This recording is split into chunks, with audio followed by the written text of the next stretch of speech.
Hi, I'm Olivia. And I'm Kelley, and this is a Court of Theories podcast, where we deep dive all things ACOTAR, Throne of Glass, and Crescent City. This podcast contains spoilers. I love Silver Flame so much. Which is, it's crazy because like every time, I know that if I do not stop saying like, I need to just like start, here's what we're going to do. Because you're doing it too. We're going to get a couple of water bottles and we're just going to spray each other every time one of us says like, we just get blasted in the face. Super soaker. I'll let you blast me in the face. Okay, yeah. Blast you in the face. Walked into that one. But I did it again. Oops, I did it Silver again. Flames is my favorite. No, it is my But favorite. every time I reread, when I get through the first four, I'm like, oh, I love Rhys and Feyre. I love this.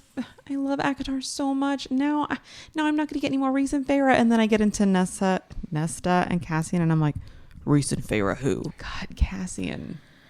I know. You know what? I think it's the man bun that really does it for me. Okay, a poll. Don't overthink this. You already have an answer in your heart. Of all of the SJM men, who is your favorite? Rowan. Really? Yeah. Why? I like that he fights back with Aelin. In like the most literal sense. Like he literally punch her in the fucking face. He literally punches her in the face and bites her neck really hard. Like that's weird. You have problems. No, listen. I'm into it. He knows what she is, and then he knows who she is. She truly is a queen. And he cares, but also he's like, you're being a fucking moron and doesn't give a shit to tell her. And I love that. Well, yes, Rhys is on it. Rhys is not my favorite. He supports Feyre, and of course, I do. I love him. It's not that I don't love him, but I have a really hard time choosing between Cassian and Hunt. And some people are like, oh, Crescent City is boring. Hunt's so boring. No, he's not. No, he's not. Honestly, it's one of those deals, and I'm going to say it, that Crescent City is not an easy read. You have so much world building. Yeah. And I think that we were just so used to that Cloak and Dagger style worlds that this being in more of a modern setting where there's literally cell phones and stuff. So, but then you also have those elements of these literal fucking angels and all of those things. And it's a lot of world building. It's a lot of things that are so much deeper than anything that we ever talked about in either of the other series. And so I'm like, it's not boring. You literally just have to critically think sometimes. And there's nothing wrong with that. Right. Yeah. Like, yes, there were moments in Throne of Glass that you had to critically think, like, and maybe put some connections together, because also it's 7,000 books long. World building in that is big too, but it's different world building than in Crescent City, because Crescent City, we're in one city, but there's so many details and so many different things for that. Whereas Throne of Glass takes place over a huge landscape. Yes. So the world building there is like trying to understand all of the different countries. Are they? I don't even know if they're countries. But, kingdoms. All of the different kingdoms. Whereas Crescent City, it's literally just like one city. Right. But there's so many different details. Yeah. Again, like being in New York City, you've got your Manhattan, you've got your Brooklyn, you've got your Queens. And then all of those that are with all the different things and hierarchies within those neighborhoods. And then you also are adding the element of the Asteri that have been there. Now we know for planet hopping. Yeah, 15,000 years. And then you find out that they're planet hopping, but you have to actually like critically think. And then as things like develop with Danica, like you just basically squirted me in the face.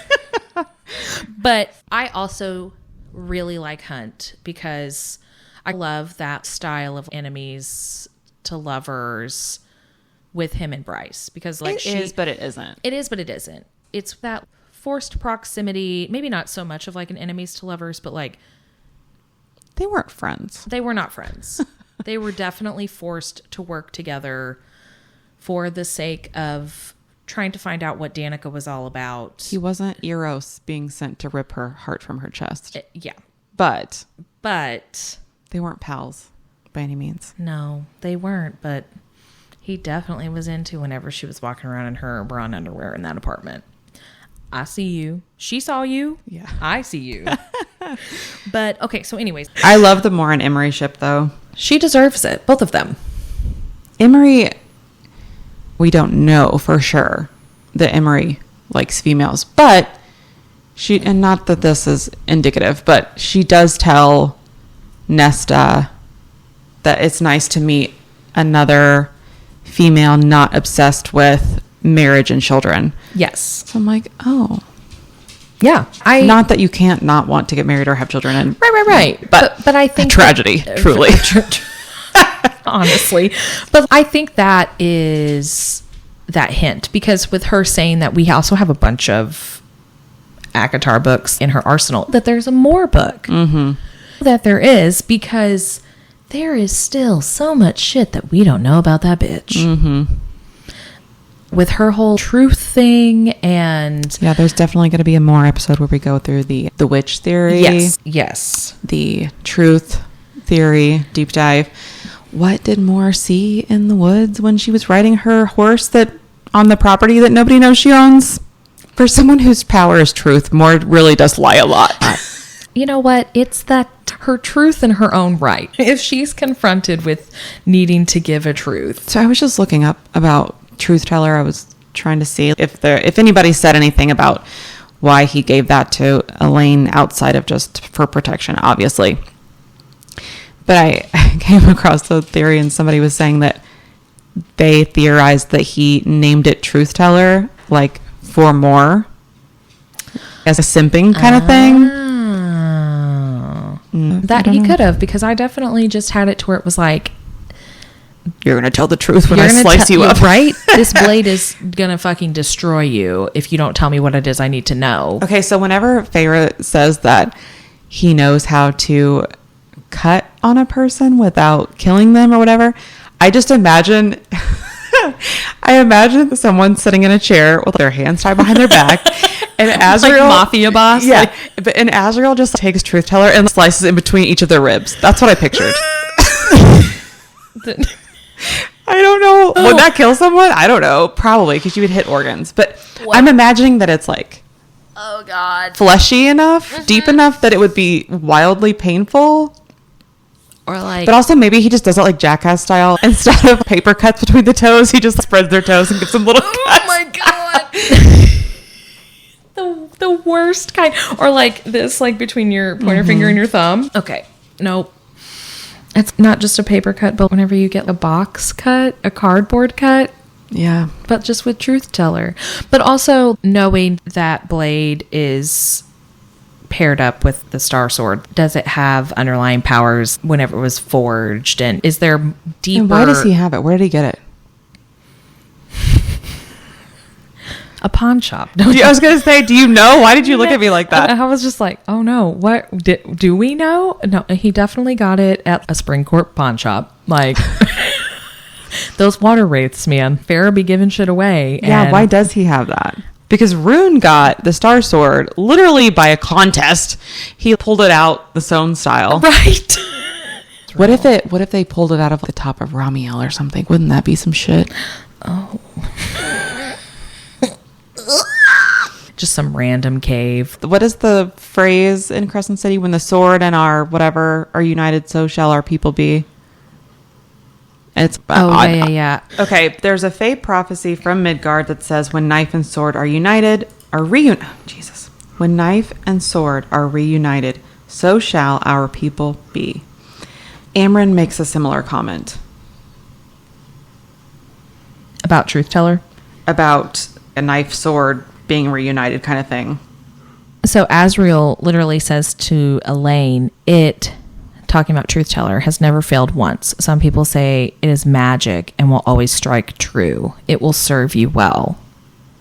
So maybe truth teller literally has its own force, and maybe it's one of those where she doesn't say, but also as a seer, and then maybe with truth teller possibly giving her an urge, it just used her to basically shove itself through the king, because Like that's striking true. it doing the job. You just have to hold on. Yeah, because they're also every time they talk about it was just like one of those details where instead of just talking about to the hilt, it's literally obsidian hilt. I don't know. It's just that little extra detail where whenever you're just talking about a knife or a sword, you're just going to say down to the hilt, or unless it's the first time that you're reading about said weapon, if it's a jeweled hilt or if it's gold or whatever, it's going to tell you just as a descriptor. But it's not the first time that we've talked about truth teller. So she is saying obsidian. Does that have something to do with what makes it so magical? And also, how is the star sword described? Is it also described with an obsidian hilt? So maybe it's something about that. I assume that they're made because whenever Nesta makes her sword, Ataraxia, what's her face? Amren makes a comment about how power could be transferred into weapons in the past. Which would equal where truth teller could have came from and where... And the star sword, in Prythian, they call it Gwydion. Yeah. And they say that it's a death sword. Right. And also I'm trying to think, did Aelin have anything forged? Allegedly, if that time is before her, before Prythian, if ACOTAR is settled between some time in Throne of Glass to the Crescent City in latter times, just basically for those weapons to work their way through the ages and then also through any rip in time, because clearly Amren can just get thrown through rips in time. So it's in Prythian, it's the last known cauldron made sword. And in Crescent City, they say it's a sword from another world. It was made from the metal of a fallen star, a meteorite, and exists beyond planet's laws. But in Prythian, they're like, oh yeah, we dipped that shit in the cauldron. Okay, so the fallen star stuff, whenever the stars are falling, like wherever it is that they go, maybe that's cauldron related. And they call it a meteor because they're not aware that starfall is what it is. And so, again, whoever is spinning that story, that's how they interpreted that. A fun trivia thing is iridium is one of the rarest elements in the Earth's crust. This is on ACOTAR Wiki. And so I'm like, is that what it's like technically made out of? Is iridium? That's fun. I know, that's fun. The cauldron is a chemist. Table of elements. Iridium is a hard silvery metal. It is almost as unreactive as gold. It has a very high density and melting point. Iridium is the most corrosive resistant material known. So, like, you can dip that shit in a cauldron. It's fine. So, yeah. So, I'm almost wondering if Truth Teller, it's another cauldron-made thing. Yeah. So, maybe that's why Elaine was able to wield it the way that she did, because as it likes to say, as we've been said, I think the Bone Carver or whoever, and then Amren, like, calls to like. Yeah. God, it said so much that it was starting to get on my nerves at one point. Like calls to like. Yeah. If you don't follow Emily's Theories on TikTok or Instagram, I think her username is the same on Instagram. It's for sure Emily's Theories on TikTok. Her brain is amazing. I love it so much. Anytime that she posts, I'm like, immediately has my attention. So talking about the sword and the knife, I have to read this to you. She breaks down, but she takes it from the angle of who is Azriel's mate. Ooh, okay. Okay. So I don't remember if you've sent me this one or not. So she theorizes that Azriel and Bryce are mates. And she also theorizes that they are the long-lost heirs to the Dusk Court. Well, because think about, just to sidebar of you saying that, of them being mates, because I'm sure that people are going to be very upset because of Bryce and Hunt being mates. To be fair, Bryce and Hunt, Hunt declared Bryce his mate. Yes. It is not a bonded, like, mateship or whatever. And it is that they have just said that it's mates in the Fae sense of being a mate, where he's very protective of her. But they're not like technically There is no bond. There is no, he just feels that deeply for her. But I do love Hunt so much. I love Hunt so much. And I do truly think that they're going to be endgame. SJM has hinted enough that this is their story, but they are not true mates. So the idea that she could be mates with someone else is very plausible. But Sarah has also said publicly that someone can have more than one mate. Oh shit, she did.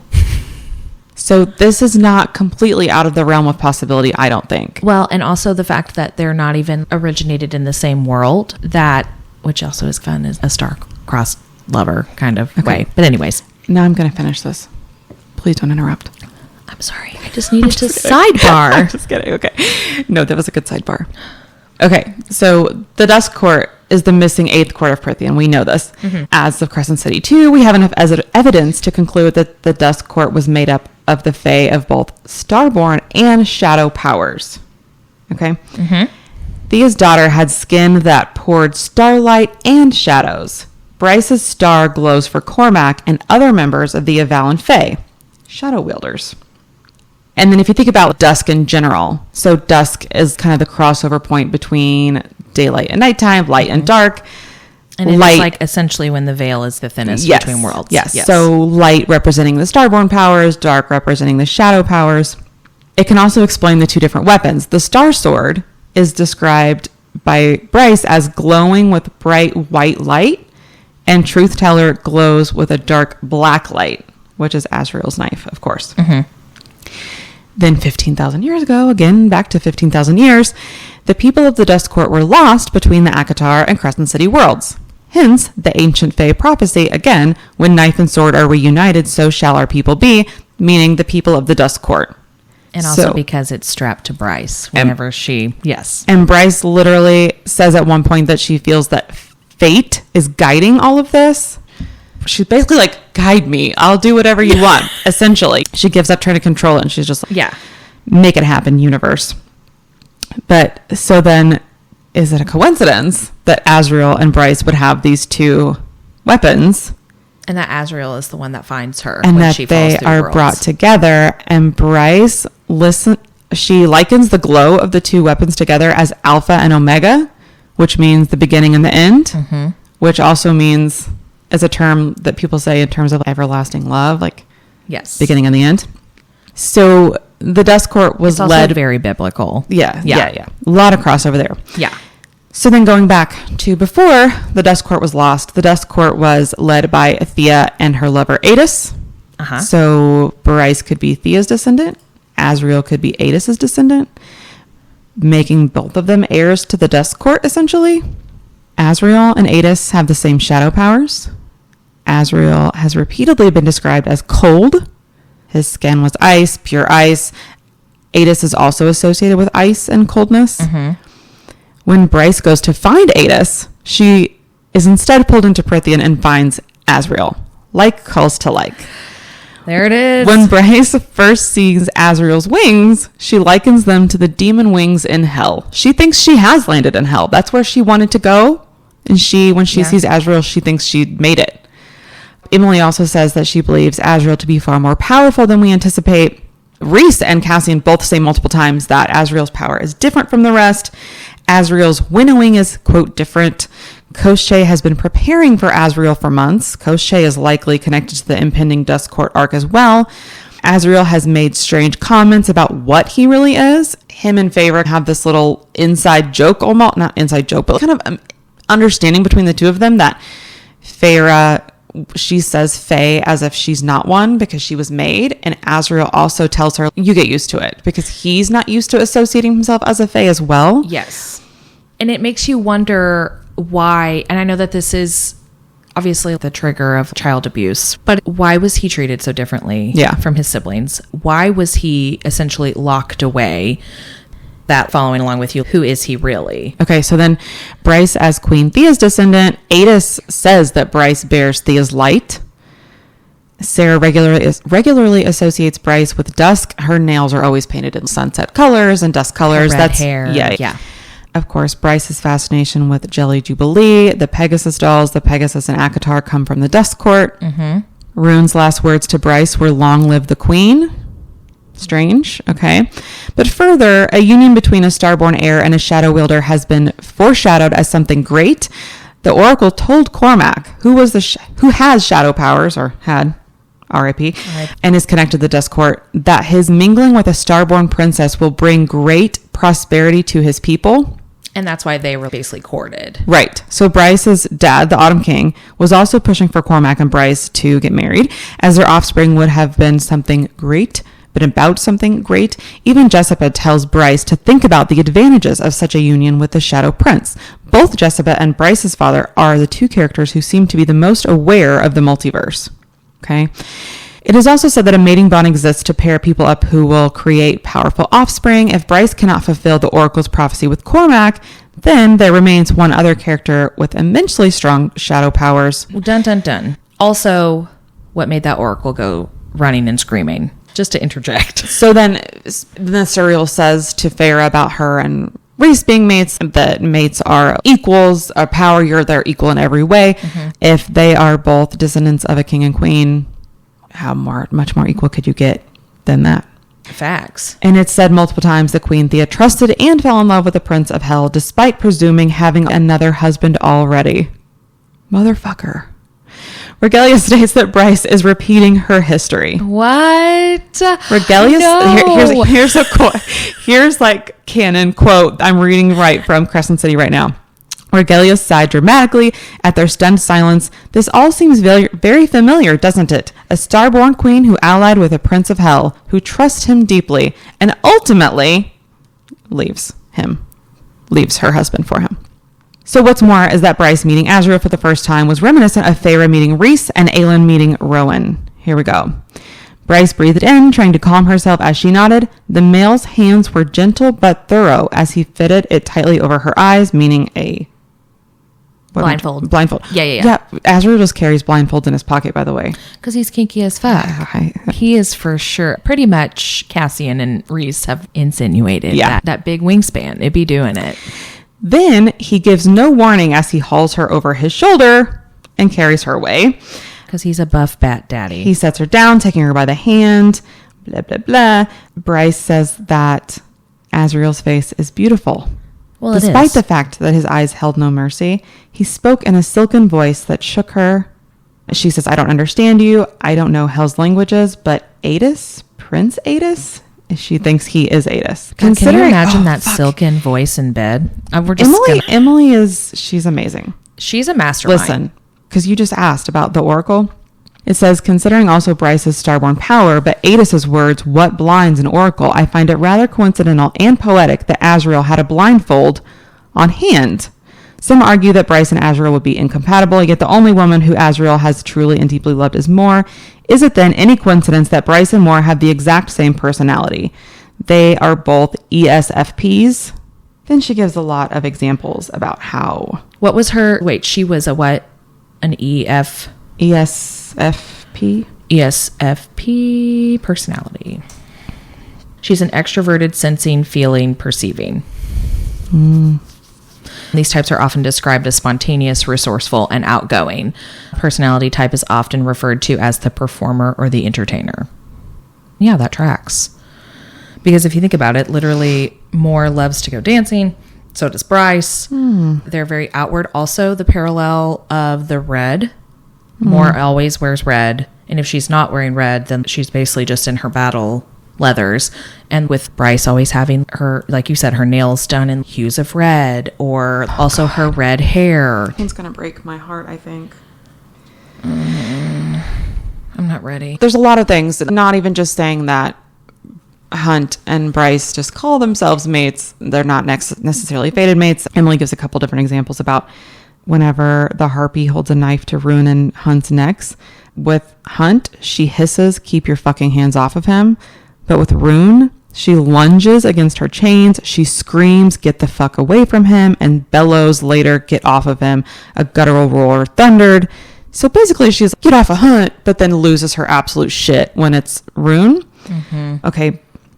And then this is actually, there's a screenshot of where someone is tweeting Sarah J. Maas in April of 2015 and said, can Faye have more than one soulmate in Throne of Glass, or is it a one person forever thing? And she says, yep, it hasn't been mentioned in the books yet, but it's definitely possible. Hashtag Akatar Party, which was like a Q&A thing she was doing on Twitter at the time. This is the part that's going to break your heart. The Oracle's words to Hunt were, do yourself a favor, Orion Athalar. Keep well away from Bryce Quinlan.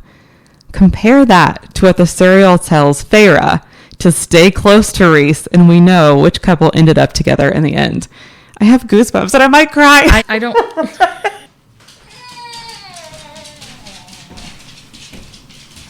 Now mad. Yeah, I hurt my own feelings with that one. I also I'm not going to go totally off base here and talk about stuff that's not even been written yet, but it's a widely known thing in the fandom that Sarah J. Maas had a Pinterest board about Twilight of the Gods, and she has mentioned that on Twitter about writing Twilight of the Gods, and that is a phrase in reference to Ragnarok in which all of the major leaders come together to defeat, I don't even know what the evil power's name is, but Thor dies in order to defeat that. And who is Hunt look exactly but Thur. So that is the Massiverse version of Thor. Yeah. I definitely think Hunt dies at some point. Honestly, I'm glad. I don't know if sorry. I don't know. Okay. We've talked about that. I've also read about that. And it's almost making me wonder if Hunt is just a vessel. Because there's that whole talk about the stone statues, which we can get into at a later time. Yeah. Is Hunt just a vessel? We're like, yes, Hunt himself will die, but then there's Thur. Oh, I don't know. You know what I mean? Thur is wearing Hunt's skin. Yes. Yes, in the really gross, like that alien in Men in Black, like... Maybe not quite like that, but that's, I don't know, because I've thought about that because we'll talk about the statues at a later time, and then just Hunt's powers itself, or will Hunt destroy himself in almost a sense of how Aelin pretty much, she just was left with a kernel, almost destroyed herself. Will he destroy himself to save Midgard from the Asteri? And basically channel Thur or release Thur or something. But I don't want that. I don't want that. I don't want him to die, but at the same time, not enough people die in these books. None of the good people die in a really heartbreaking way. I know. Well, Connor was sad. But you didn't know. You know him for a page and a half. Don't bring Lahaba into this. Don't bring my smut watching girl. Her death was devastating. It was devastating. Honestly, I'm here to tell you what right now. If that's not it, since I know you don't know Harry Potter, but there's a lot of people that I know are going to know Harry Potter. If that is not the most Dobby death I've ever read outside of Harry Potter, then I don't know what is. Yeah, I don't relate, but it destroyed me. Yes. But as a general rule, you think about Akabor and how Rhys died, and so did Amren, but they're magically back a page later. Not enough main characters are dying. And Elaine says that Cassian says it'll take more than that to kill me, and Elaine says no, it will not. Yeah, basically insinuating that Cassian's going to die as well, and Nesta, it's assumed that Nesta saves him from that. I hope that's the case. Well, and that was like, I hope that's the situation that Elaine was talking about, and not something in the future. Well, and also the thing of, and not just necessarily in the Massiverse, but just in fantasy in general, seers can see things, but it's not definitive. Like That's So Raven. Like that. She would have visions, and she thought she was going to fix the problem, but she never does. It's always something else. Right, and and it is a wild. Poor Chelsea. But yeah, because it's not always definitive. It's always it could just be one version of what's happening based on. Or without the context even. Yeah, without the context, or even just at that current moment that they see it, the path that those people are currently on, which we know can shift in whatever direction, which also was just a very humbling moment for Cassian, because he is one of those characters that thinks he's invincible. And I think it was just Elaine grabbed him by the balls and was like, whoa, bro, no. Yeah. Get your head out of your ass and your dick out of my sister for a second. And let's think this like, through. Mind your business. Yeah, leave my headboard out of this. And so I think that when Elaine said that, you knew that something was going to happen to where I don't necessarily think it was a red herring in the story where you're like, I take that back. I do think it was a red herring because it made you want to be worried about Cassian, and it added that a little bit on edge with any battle or anything that he did. But I think that was the end of it because Nesta basically interfered. If she hadn't interfered, then yes, that's what could have happened. But her interference with that basically flipped what Elaine had originally seen because events changed. 3, Feyre was not a part of the inner circle when she died, technically. But 3 members of the current inner circle have died and been brought back. Just in terms of books in general, you assume that a major character is going to kick the bucket. Yes. But maybe it's going to be Hunt instead.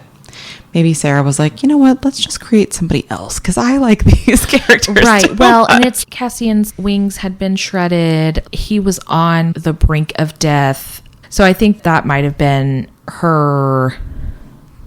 Also, even though the Archeron father wasn't really, but he was also a death that obviously affected the sisters. Yeah. But he's not the main heartbreaking character. No, but it was definitely, I forgot how sad that moment actually was when I finished my reread. I was like, oh no. Oh. But of course, I'm just rolling up on ships named after his daughters that he was just going to let starve. But anyways, I'm like, was that a redemption arc? I saw this post on Instagram the other day and it said, everybody's mad at Papa Archeron for not going and getting a job or something to feed the kids. She was like, guys, he could walk as well as Feyre could read. That's awful, but also very funny. But also, let's just talk about that Feyre's painting skills we were talking about earlier. Yeah. What have we talked about? Papa Archeron's whittling? Nesta's over here touching this like some wood chip. Like Nesta does say that it's not good enough, essentially. Yeah, she basically shit on her dad's hobby. While we're shitting on people's hobbies, thanks a lot, Elaine, for growing pretty flowers and not some kind of fucking vegetable we could have eaten. My God, we have mega garden over here at our house. And you ever heard of a tomato? They could have lived on the amount of kale that we have sprouting up out there. Are you kidding me? That's like the super green. They could have grown potatoes. I'm like, the people in the Wild West had it figured out. Are you going to eat your tulips? I'm flabbergasted. Why not both? No, food is prettier than flowers. Also, it's the same amount of water, Elaine. It's not like we were conserving resources. But I don't know. As a physical book lover, we've all found ourselves in major need of a bookmark when we've been rudely interrupted while reading. Interruptions like your job, your needy pets and family, or your spouse wanting to tell you all about a random thing that they've been doing, all while you're at a really good part. Don't they see that we're reading? And in those moments, we've all found ourselves having to grab for a receipt, a post-it note, a scrap of paper, or the absolute worst, dog-earing your page. Well, in those moments, Case Leatherworks has you covered. Their dog-ear bookmark fits perfectly over the corner of your page, so you never lose your place. Their products are made with top-grain American leather in a variety of colors, and you have the option to customize your bookmark with your initials. Along with their bookmarks, they offer a variety of home good products that's perfect for any reading nook. Support small business by visiting caseleatherworks.com, and our listeners will receive 10% off your first order by using code THEORIES at checkout. That's offer code THEORIES at caseleatherworks.com. My God. And Nesta reads smut. We can't shit on her. No. That's us. Flawless. And the house is about it too. It wants her to have that moment. Okay, is it just me or did you also picture the House of Wind as smart house? Oh, 100%. The way it just... I'm like, Katie Sagal, is that you? Is that you? Drops books on her nightstand and like, gives her cake and shit. Also, I love that all into the floor. Yeah, that was amazing. I know. I love that all of SJM's main female characters love chocolate cake. Like, that's like the thing. Aelin loved a hunk of chocolate cake. Nesta gets herself a hunk of chocolate cake. Feyre gets one in the Spring Court, and Tamlin takes it away and says, if you eat any more, you're going to throw up. And that's the time. See, but you Do know you think what? he went back into the kitchen and just went in his beast form and just devoured You know what, that though? chocolate cake? The first time I read that, I thought, oh, he's looking out for her. No, the first time I thought about that was like, bitch, that's dessert. I thought, oh, he doesn't want her to get sick. Oh, I was like, let me throw up. See, like, I mean, I was on the brink of starving. I'm probably the one with the problems. Yeah. You're also over here. You're Team Tammy in that redemption arc. Yes. You are more than a lot of the fandom. I'm Team Reese for Feyre 1,000%. Oh, no, not Team Tammy for Reese. But I want his redemption in terms arc. of letting him wither and die or be redeemed, I am Team Redeemed. But I also feel like we don't really need that. He helped Feyre bring Reese back to life. Be happy, Feyre. Like, okay, bye, Tam. Rude. I'm sorry. Also, I will say that, yes, him giving his kernel of power to his popcorn kernel. Quit acting like it was nothing. It was everything. He showed up. He showed up with the Autumn Court. He brought Baron to that war by the back of his neck. Grabbed him by the neck. I imagine Tamlin and Baron riding into battle, like He's just side by side on horses, and Tamlin has Baron by the earlobe. I don't even imagine that Baron's on a horse. I imagine that he's like basically sidecarring Baron. Baron just holding him over, and Eris is just like shit-eating grin, like when he's just hell yeah, like God, I can't wait to talk about Eris. that. Not today. Not today. Not today. If Tamlin did have a moment, then the true moment is when he gave her that gust of wind to go under her wings. That's true. To bust through. He has done quite a bit. No, that's two things. Three things. With his popcorn kernel. I feel bad for him. I know that he's blonde, but I still feel bad. Well, I think that the most offensive thing in that he's blonde, literature for me. that he is blonde. I'm going to be very honest with you. While he does deserve to not have his court.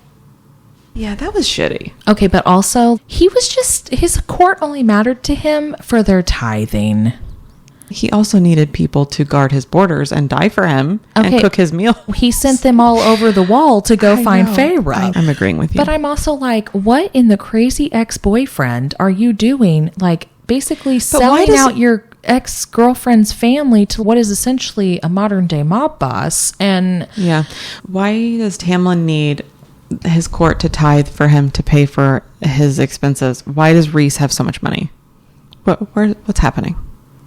Well, also, let's be honest. Do we know if he doesn't? I don't think he tithes from the night court. But no, he doesn't. But I think that they say that they don't. But I think that with the trade routes and stuff, whenever he's talking to one of the shop owners in Valaris, he's literally talking about where we need this and this. I think a lot of his has to do with trade, where his money is coming through the trade routes. So it's very much an imperial thing. Maybe he was the hewn city as prison labor.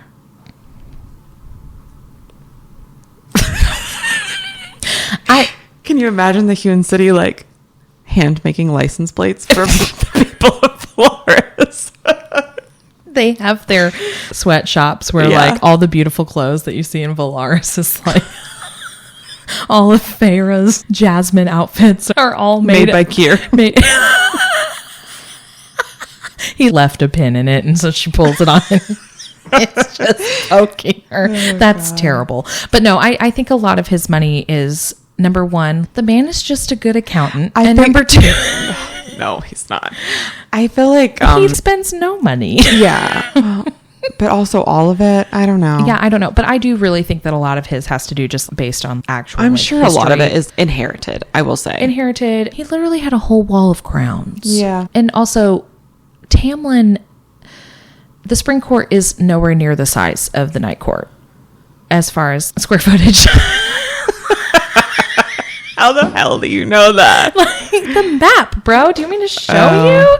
Oh. Like, but also, I don't really know if rolling green grasses are really like... I also feel like that maybe the resources start up at the Night Court and then... Trickle down economics. And that's Tamlin is... Well, he's like rich compared to the humans. Mm-hmm. He's not. He lives in a mansion while Reese literally has a townhouse and then a castle. Yeah. There's the night court and there's the spring court. Because he goes all the way up to here. Like all the way into the Illyrian Mountains. And then we jut all the way over to here. And then Tammy's down here hanging out by the wall. And honestly, though, the autumn court and the summer court, they really do get the shaft. They're tiny. Yeah. Dawn court, they're all right. But can we just talk about the placement really quick of that sunshiny day court just right next to... Well, so where's the Dusk Court fall into that? So this is that... Does it say the prison or anything on there? Oh, no, the prison is up here. What the fuck? Why is the Dusk Court not between the night and the day court? Well... It's on the other side of night.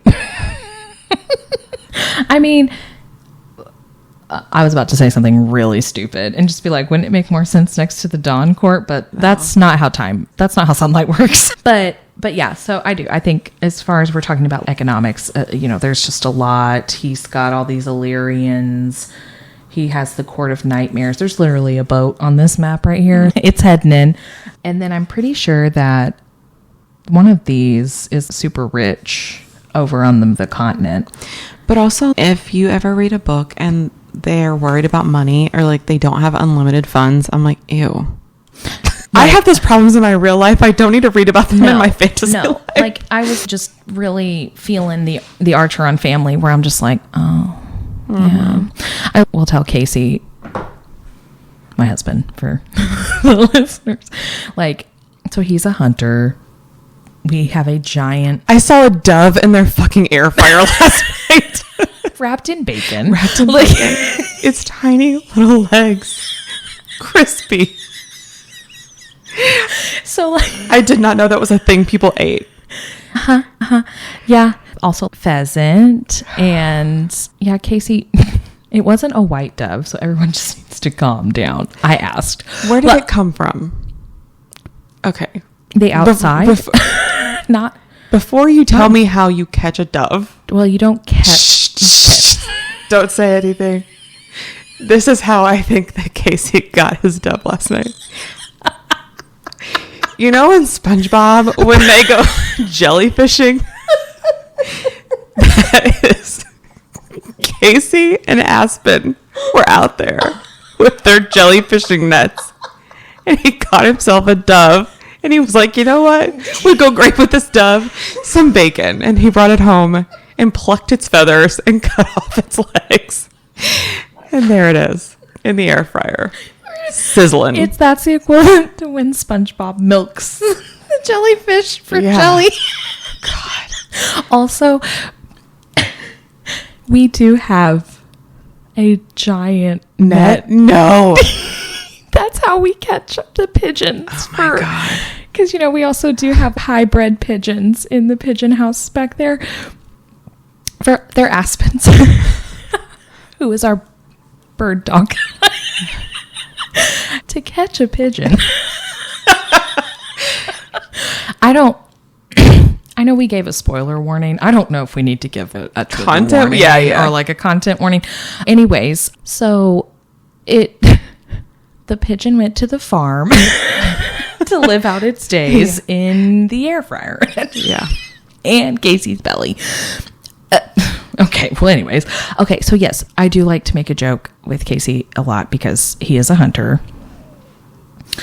He is one of those that he harvests everything and he respects the animal. And he's not one of those literally, let's go on a savannah hunt and just get like some big game to hang on the wall. No, we gonna eat it. And I prefer not to look my meals in the eyes before I consume them. There's some stuff I could say to you, but I'm not going to say it to you on air or off because it will upset you. And I'm not going to do that. So it's been a couple of years since he's hunted, just because the whole issue of finding land that you don't have to literally sell your soul to be able to hunt on. And then public land is just trash. Too many people hunt it and deer don't want to hang out there. So there has been so many times that I've literally been like, are you going to supply for our family this year or are we going to starve? And because the grocery store's not right across town. But I think about the Archeron sisters. We're like, I'm just being an asshole to my husband. I'm like, we're fine. We're not relying on game to help us survive. Although there has been lots of times where I'm just like, damn, if I had to wait on you to feed us, we'd all be dead by now. But Nesta said that. Yeah. Where she's like, where dinner be? Like, she's like, did you get that, Duff? Whenever. Speaking of that whole thing, Feyre being the youngest. Nesta could have learned. Yeah. Feyre being the youngest and being the one that like helped them all survive and whatever. That just irritates the shit out of me. Also, like, they wanted to spend all of her money. What is she? Your sugar sister? Just, you know what? Tam's got a lot of bad shit about him, but he got her out of that. I mean, I'm pretty stubborn, but I am not stubborn enough to let myself starve to prove a point to my crippled father. No, absolutely not. As someone with a crippled father, Jesus Christ.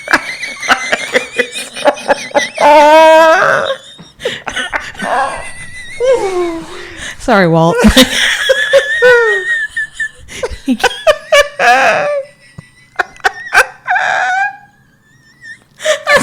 He came hobbling up that walk today, and I imagine that's how Papa Archeron is getting around. Not expecting that. Oh, God. Also, I feel bad that I called Feyre a hoochie earlier. I feel like you should cut that because I really don't want to be canceled. Jesus, that was amazing. Okay. So anyways, as someone with a crippled father, Walt would never expect me to do that. Yeah. He would let that leg drag behind him and do something. His whole heart, which is only like 30%. Just dunking on your poor dad this whole thing. What's left of his heart is pure. It's so pure. His love for me runs as deep as that shit first artery. That first chamber of his heart that is still there. It's beautiful. But really, though, why are you just going to sit around and whittle? Yeah. It's not even making money. Just all of it. A couple of coins, shillings, if you will. Yeah. Could they not? Is that their currency? Do they call them shillings? They just say coin. Did she give them currency? Do they say like gold and silver marks? Marks. That's what it is. Okay. Or is that throne of glass? No. Well, maybe both. But yes, Reese definitely talks about, because they were taking bets on who was going to start a fight first. Yeah. And it was like 10 gold marks and stuff like that. So yes. So not shillings. Sorry. I think that is a true form of currency in modern world. But yeah, get up, bro. Grab a cane. Not even that. I'm not asking you to go hunt. The sisters. Nesta needed to go hunt. Feyre was like, Elaine needed to stop being a pussy. That's a petipus. Feyre. It gets bad enough that Feyre goes out and hunts their food. Okay. Why? Yeah, not just foraging for berries. When they get their money back, they instantly have cleaners and cooks and servants and whatever. That was Nesta. Nesta was like, I need all of them maids back. Well, I know, but why did... Feyre's out there hunting and gathering every day. Why didn't Nesta and Elaine go... forage for berries and sticks? Not even that. Why did they not go get a job with someone? Why did they not go... Nesta couldn't even chop wood. Yeah. For the fire. Well, y'all just gonna be cold? That pisses me off. It's one of those that it does bother me. I forgive Nesta for like pretty much everything else, but her and Elaine's willingness to like, because also they're over here like baby Elaine, right? That's what I was about to say. We're over here like coddling and hand holding Elaine, and let's be honest, neither one of us were coddled as children. I'm gonna just say it, probably you might have actually been a little more coddled than me, and neither one of us were coddled. Like, my arm could fall off, and Rhonda would literally be like, we'll go pick it up and we'll put it on later. You're fine. I literally was in the hospital for pancreatitis that first time, and she was just like, well, you're okay, right? No, not really. Also, I'm not an alcoholic. It is a cholesterol genetic thing for everyone listening, so keep your judgment to yourself. But also, as fierce as Nesta was, obviously she's protecting Elaine, blah blah blah blah blah. Elaine could still go pick berries. Anything. If she's gardening, why not throw in some cucumber? She could zucchini. I like how cucumber is your first tomatoes are so easy to grow. She's just gonna have a delicious cucumber sandwich. Anything. Before the buttery croissant. Before the winter. Yeah. Squash. Those things, if you don't cut those things open, pumpkins and different stuff, a lot of those will stay good forever. Forever. Well, that's why I was like, potatoes. You let potatoes cure, then they can stay in the cellar for like 6 months. And I'm also, it was cold. They could have just stuck those potatoes out in the cold. Nothing was going to get those. Their survival skills were just not great. No, and can you imagine how scary that was to just the door to just literally be obliterated, and then there is this creature just roaring. Nesta grabs Elaine and locks the bedroom door. Leaves Farrah out there. Farrah and Papa Archeron, and they're just, you got it, like through the door. Speaking of all of this, there is something between Farrah and Nesta. Almost tells Farrah what it is when they're in the library of the House of Wind, when those two people of King Hybern's come and try to kill them. Nesta almost tells her why they can't speak or whatever. Doesn't quite get to it. And then in Silver Flames, Nesta vocalizes that she prefers Elaine over Farrah, which is pretty shitty. But we still don't know why. What is it? Because Farrah's that's just the way it is. She doesn't like me. Yeah. She clearly has no idea. Nesta has an idea. Yes. She just hasn't come out with it yet. Well, and this will be in another episode about a little bit deeper about what we think Mama Archeron is and Nesta. And does it have something to do with that? Probably. If I had to guess.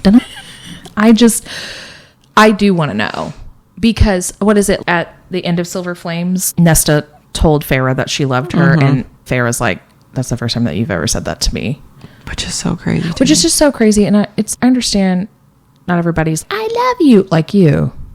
I've been telling you I love you for 25 fucking years, and you're just like, thanks. Thank you. Thank you for receiving Anchorman. The love that I give you. Yeah, I know.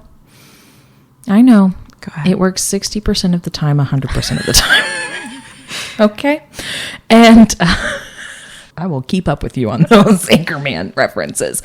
But it's just so weird. And then it's just, Elaine's not even a middleman. You know what I mean? Like usually she's just a baby. And why is Nesta, I don't know if it's like an insecurity. But since Elaine is such a follower and Nesta's basically like the big bad wolf, that Elaine's okay. And if you didn't know the birth order, I would assume that Farrah was the oldest, Nesta was the middle child, and that Elaine was the baby. Nesta definitely gives middle child vibes. Yeah. Do you think that they lied on birth certificates and Nesta really is middle child? It's like, because energy. they're just all like within a couple of years of each other. Mm-hmm. There's no like big age. Yeah, there's not a big age gap. For a second, I was like, is there a big age gap between Nesta and Farrah? But no, it's like 3 or 4 years. Mama Archeron was pushing them out. This is going to be so hard because there's so much and everything's so connected and it's so easy to jump. It's just so interwoven that it's so easy to just bebop, because it's all going to circle back around to each other in some way, shape, or form. Well, okay. Thanks for listening. We have to stop or we're going to go crazy. Yeah. If we don't stop now, we'll still be going whenever the book releases in January. Thanks for being here. Thanks so much. Love you. Bye. Okay, bye.